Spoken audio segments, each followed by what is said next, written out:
ดีคืออาณาจักรที่คนจีนกล่าวถึงตั้งแต่สมัยราชวงศ์สุยในช่วงต้นพุทธศตวรรษที่12ระหว่างพ.ศ. 1132 ถึง 1161 โดยใช้ชื่อว่าโถโหลโปตี้ช่วงนั้นน่าจะเป็นยุคที่รุ่งเรืองของโถโหลโปตี้ตามที่จีนได้บันทึกไว้ว่าโถโหลโปตี้ส่งเครื่องบรรณาการไปถวายพระจักรพรรดิถังไท่จงแห่งราชวงศ์ถังถึง5 ครั้งในช่วง11 ปีระหว่างพ.ศ. 1181 ถึง 1192 คำว่าโถโหลโปตี้นี้ในภาษาสันสกฤตตีความว่าทวารวดีบันทึกการเดินทางของพระถังซัมจั๋งในช่วงเดียวกันนี้ระบุว่าโถโหลโปตี้อยู่ระหว่างเมืองศรีเกษตรในประเทศพม่า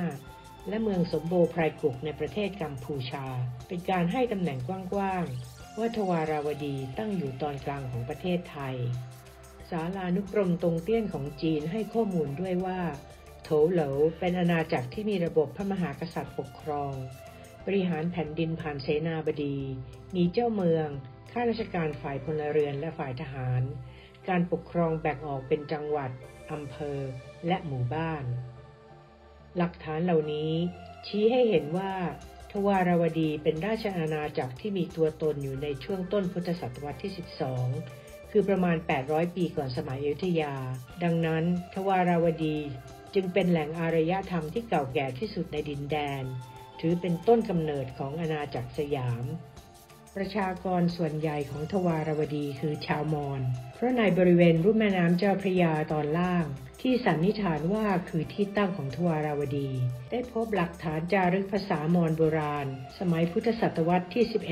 11-13 แพร่กระจายอยู่ทั่วไปทวารวดีจึงเป็นแหล่งอารยธรรมที่มีการนับถือทั้งศาสนาพุทธและศาสนาพราหมณ์ไปพร้อมกันหลักฐานที่บ่งชี้ว่าทวารวดีเจริญรุ่งเรืองโดยมีความเชื่อของศาสนาพราหมณ์เป็นรากฐานคือศิลาจารึกวัดพระงามที่เพิ่งค้นพบที่นครปฐมเมื่อพ.ศ. 2562 มีใจความสำคัญว่าเมืองทวารวดีซึ่งยิ่งใหญ่เนื่องจากความเจริญรุ่งเรืองเหมือนเมืองของพระวิษณุซึ่งพระวิษณุก็คือเทพเจ้าที่นับถือสูงสุดในศาสนาพราหมณ์ภายหลังยังพบว่าทวารวดีมีความหลากหลายทางวัฒนธรรมโดยมีวัฒนธรรมของจีนและอินเดียผสมผสานอยู่ด้วยแม้แต่ความเชื่อทางพุทธศาสนาอย่างเดียวยังมีทั้งหินยานและมหายานและในศาสนาพราหมณ์ก็มีทั้งลัทธิไวยสนพที่บูชาพระวิษณุและลัทธิไสยวะที่บูชาศิวลึงทวาราวดีดำรงอยู่ประมาณ300 ปี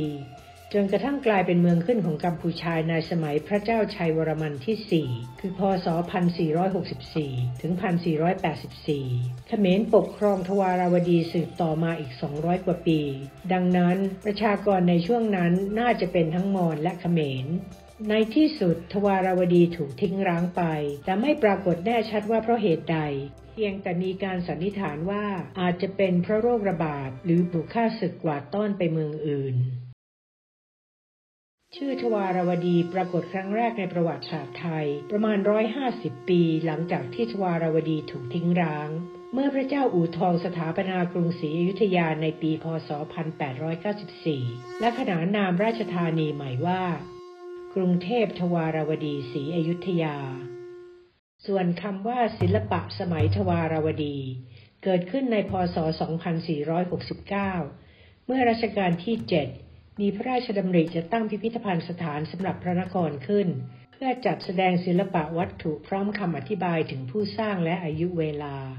จึงตกเป็นหน้าที่ของสมเด็จกรมพระยาดำรงราชานุภาพผู้ทรงดำรงตำแหน่งนายกราชบัณฑิตยสภาและนายยอร์จเซเดย์บรรณารักษ์ใหญ่ประจำหอพระสมุดวชิรยานที่จะช่วยกันคิดค้นยุคสมัยให้แก่ศิลปะโบราณวัตถุที่จะจัดแสดงในพิพิธภัณฑ์ในการนี้สมเด็จกรมพระยาดำรงทรงนำโบราณวัตถุที่สร้างขึ้นในพุทธศาสนาจำนวนหนึ่งมาจัดเป็นหมวดหมู่และทรงกำหนดชื่อว่าศิลปะสมัยทวารวดีเนื่องจากโบราณวัตถุที่จำแนกไว้ภายใต้ชื่อศิลปะทวารวดีในครั้งนั้นเป็นพุทธศาสนวัตถุทั้งสิ้นจึงก่อให้เกิดความเชื่อว่า ศิลปะทวารวดีคือพุทธศิลป์แต่เพียงอย่างเดียวดังนั้นโบราณวัตถุในศาสนาพราหมณ์ซึ่งคบที่สีเทพเช่นเทวรูปพระนารายณ์จึงได้รับการจัดหมวดหมู่เมื่อ37ปีต่อมาโดยหม่อมเจ้าสุภัทรดิษฐ์ ดิษฐกุลโอรสของกรมพระยาดำรงให้อยู่ในหมวดที่ชื่อว่าเทวรูปรุ่นเก่า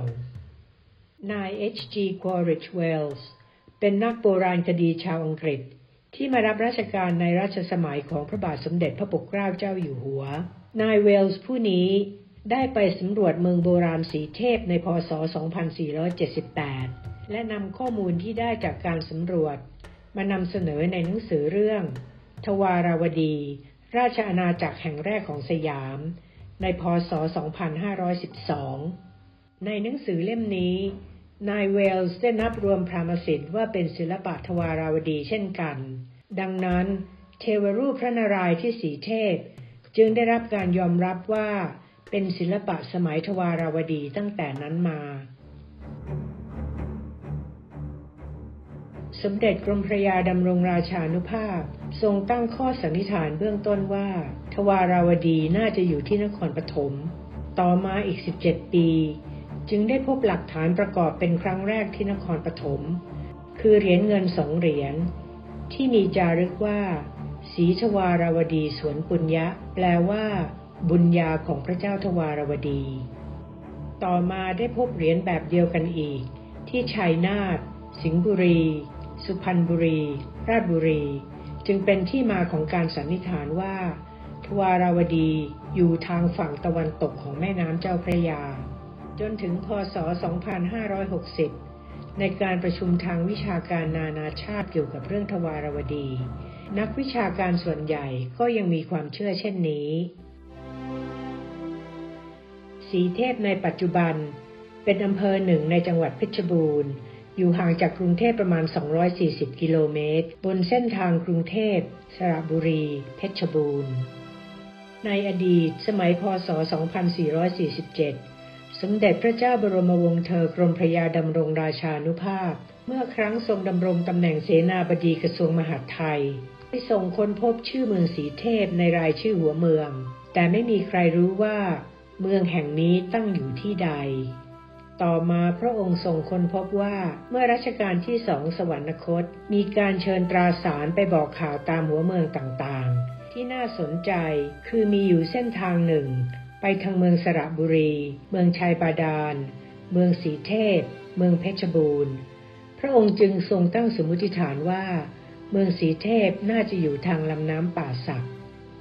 เมื่อเสด็จตรวจราชการมณฑลเพชรบูรณ์จึงได้ทรงไถ่ถามผู้ชำนาญพื้นที่ว่ามีเมืองโบราณอยู่ใกล้ลำน้ำป่าสักที่ไหนบ้าง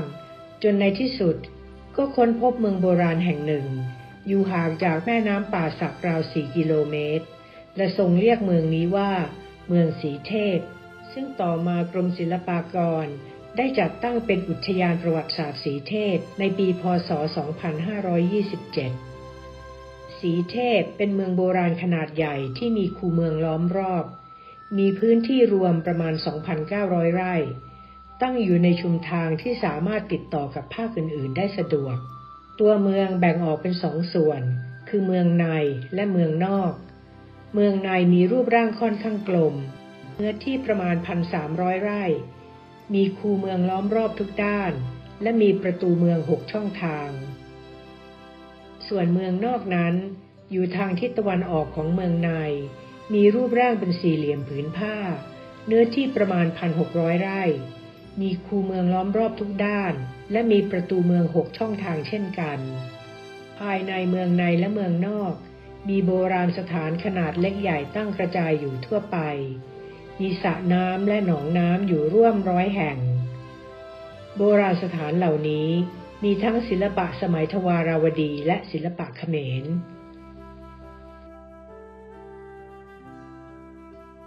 ในขณะนี้กำลังมีการเตรียมเสนอเมืองโบราณสีเทพขึ้นเป็นมรดกโลกทางวัฒนธรรมและเมื่อปี 2561 บริษัทเอกชนแห่งหนึ่งมีแผนการจะสร้างแท่นขุดเจาะน้ำมันในอุทยานประวัติศาสตร์สีเทพห่างจากโบราณสถานสำคัญเพียง100 เมตรเท่านั้น แต่ได้ประกาศยกเลิกไปแล้วหลังจากที่มีผู้ประท้วงเป็นจำนวนมาก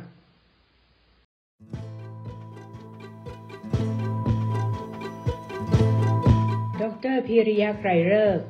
เป็นผู้ที่ได้ศึกษาประวัติศาสตร์ศิลปะมากว่า50 ปีได้สันนิษฐานเมื่อปี 2559 ว่าศรีเทพน่าจะเป็นศูนย์กลางของอาณาจักรทวาราวดีดร.พิริยะเริ่มสนใจศิลปะทวาราวดีในขณะที่ศึกษาปริญญาเอกที่มหาวิทยาลัยฮาร์วาร์ดจนในที่สุดได้กำหนดอายุเวลาของเจดีย์จุลปโทนที่นครปฐมไว้ในวิทยานิพนธ์ดุษฎีบัณฑิตที่เสนอต่อมหาวิทยาลัยในปี 2518 ในการศึกษานี้พบว่าศิลปกรรมส่วนใหญ่ที่พบที่นครปฐมมีอายุเวลาอยู่ในช่วงศตวรรษที่ 13-14 จึงไม่สอดคล้องกับหลักฐานที่ว่าทวาราวดีมีตัวตนมาก่อนหน้านั้นราว100 ปีคือเมื่อส่งบรรณาการไปยังจีนในสมัยราชวงศ์ถังในศตวรรษที่ 12 ความขัดแย้งนี้ทำให้ดร.พิริยะเกิดความสงสัยว่านครปฐมคงจะไม่ใช่ที่ตั้งของอาณาจักรทวาราวดีแต่ทวาราวดีน่าจะเป็นนครรัฐแห่งหนึ่งในบริเวณรอบอ่าวไทยทางทิศตะวันตกของแม่น้ำเจ้าพระยาซึ่งตรงกับความเชื่อกระแสหลักในขณะนั้นจนกระทั่งพ.ศ. 2553 ในหนังสือรากเหง้าแห่งศิลปะไทยดร.พิริยะก็ยังเชื่อเช่นนั้นแต่หลักฐานหลายๆอย่างที่ปรากฏขึ้นใหม่ทั้งในประเทศและต่างประเทศตั้งแต่นั้นมาโน้มน้าวให้ดร.พิริยะสรุปว่าเมื่อ 1,400 ปีที่แล้วศรีเทพคืออาณาจักรทวาราวดีราชธานีแห่งแรกของสยาม